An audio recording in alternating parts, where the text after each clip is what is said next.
A newsroom turned into a war zone, and tonight we're hearing about the horror that unfolded when a suspect stormed the Capitol Gazette with a shotgun. And in the last hour, we learned these are the faces of the 5 victims. They were 4 editors and 1 sales assistant. And despite the tragedy, the newspaper is vowing to publish an edition tomorrow with a story that hits as close to home as you can get. CBS 2's Jessica Moore here now with the latest on this still developing story tonight. Jessica? Christina Maurice, we now know that suspect Jared Ramos unsuccessfully sued that newspaper for defamation after it published an article exposing his alleged stalking of a woman.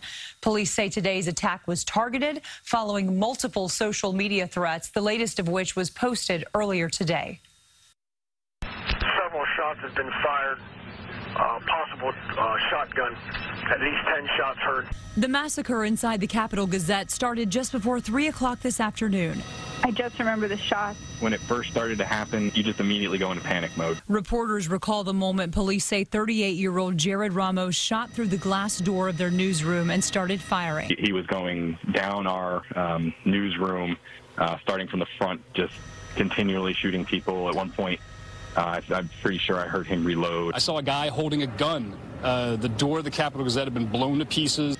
Police say Ramos intentionally targeted the newsroom in Annapolis, Maryland, killing 5 people.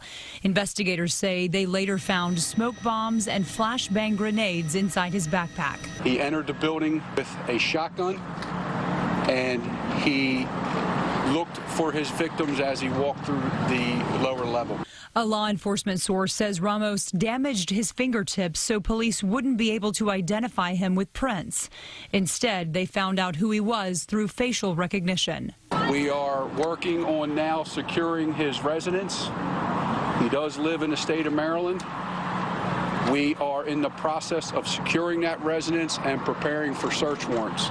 Capitol Gazette columnist Terry Smith claims the building that newsroom is housed in is completely vulnerable to an attack. Going to the Annapolis Capitol is like walking into a grocery store. I mean, it's totally open. There's not a shred of security. It's in a 4-story brick and glass office building. It's important to note local police arrived on scene within 60 seconds and are now being credited for possibly preventing even more people from being killed. The 2 injured victims are said to have superficial wounds and are both expected to make a full recovery. Christine Maurice. All right, Jessica, thank you.